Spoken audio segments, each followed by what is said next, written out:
또 하나의 문제는 현근택 부원장의 성희롱 논란을 대처하는 당의 자세.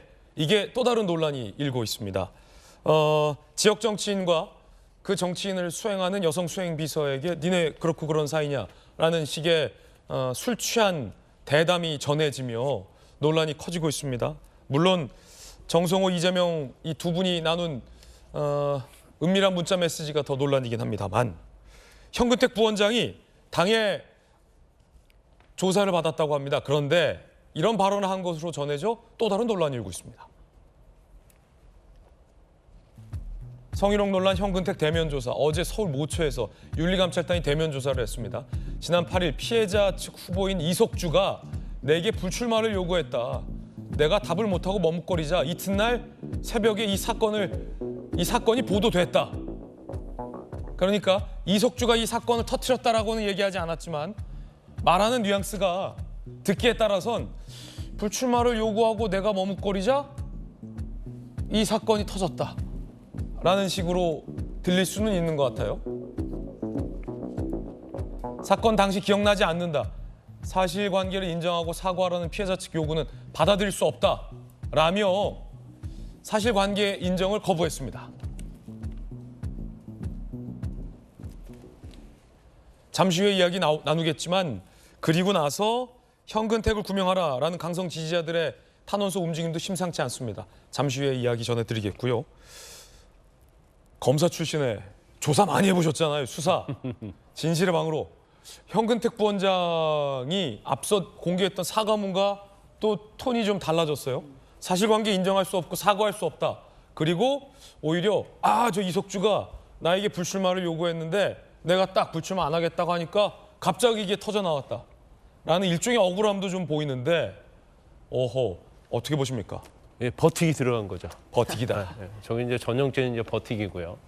일반적인 형사 사건도 마찬가지예요. 대개 이제 성범죄 관련 사건에서는 이제 술자석에 일어난 강제추행이랄지 성범죄 같은 경우에 이제 가해자 측에서는 기억이 나지 않는다는 것이 상당히 좀 공통적이고요.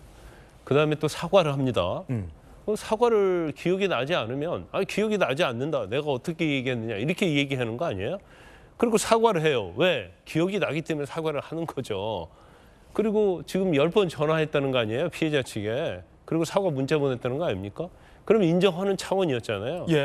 그런데 이거 잘못하면 자기 공천과 관련해서 문제가 있다는 생각이 좀 드는 거고 그다음에 좀 잘 버티면 이재명 대표의 어떻게 보면 호위무사 역할을 했기 때문에 자기의 백그라운드 등 뒤에는 이재명 대표가 있는 거예요. 이재명 대표가 피습당하고 가장 처음에 물은 게 현근택은요 이렇게 물은 거 아닙니까? 네.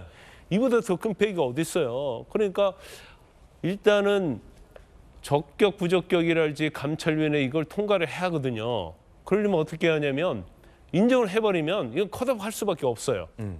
그러면 끝까지 나는 부인을 해서 피해자 말과 나의 말 중에서 누구 말이 신빙성이 있느냐를 판단을 못하게 만드는 방법. 그러면 감찰단에서 아마 제가 말한 대로 결과 나올 수도 있습니다. 누구 말이 옳은지 신빙성에 대해서 판단하기 어렵다. 그러면 무죄 추재 원칙도 있고 이거 너무 억울한 일이 있을 수 있다. 그래서 수사를 하면 결과를 지켜보겠다. 근데 성희롱 사건은요. 형사사건 대상이 되지 않습니다. 직장 내 성희롱은 징계가 되지만 형사적으로 처벌 대상이 아니에요. 그래서 그렇군요. 수사기관이 이걸 뭐 죄가 된다 안 된다를 가를 수가 없는 거예요. 현근택 변호사잖아요. 그러니까 본인은 내가 끝까지 버티면 뭔가 있을 수 있다. 이제 거기에 기대 보는 거고요. 그 다음에 두 번째는 이제 그런 일이 없다고 하면서 무슨 얘기를 꺼내냐면 피해자 측에서 나오고 딜을 하려고 했다. 출마 안 하면 내가 이걸 까지 않겠다. 언론에 배포하지 않겠다. 그런데 출마 그거에 거부하니까 결국 이해관계가 있어가지고 이걸 언론에 배포한 거기 때문에 저쪽 말은 신뢰할 수 없다. 목적을 가지고 한 거기 때문에 지어낼 수 있고 또 술자석에서 그러한 말을 들은 사람이 없다. 이렇게 얘기하잖아요. 이게 전형적으로 이제 성범죄 사건이고 거의 패턴이 완전히 일치를 합니다. 그런데 사실은 이건 수사를 하고 재판을 하는 그런 게 아니기 때문에 결국은 뭐 민주당 내에서 감찰해서 이걸 뭐 저렇게까지 주장하는데 판단할 수가 있겠어요. 더군다나 뭐 지금 상황에서는 어떻게든 현근택 변호사를 이제 구명하고 싶은 그런 게 민주당 내부의 어떤 분위기일 거예요. 그래서 아마 이제 엄중하게 우리가 한번 지켜볼 필요가 있죠. 여성 수행비서는 충격으로 수행비서직을 그만두고 굉장히 정신적인 충격을 받았다라는 얘기도 전해지고 있는데 현근택 부원장은 내가 그런 말을 했는지 기억이 나지 않고 사실관계가 명확치 않다라는 식의 취지의 발언을 하고 있습니다. 그러면서 이 언론 보도가 굉장히 좀 무언가 악의적인 목적으로 보도된 것이 아니냐라는 뉘앙스를 줬다라고 김관삼 변호사는 해석하고 있는데 같은 당의 김유정 의원께서는 어떻게 보십니까? 우선 정리하고 싶은 이야기는 현근택 변호사는 이미 예비 후보예요. 적격 부적격 판정을 받아서 적격으로 판정이 돼서 예비 후보입니다.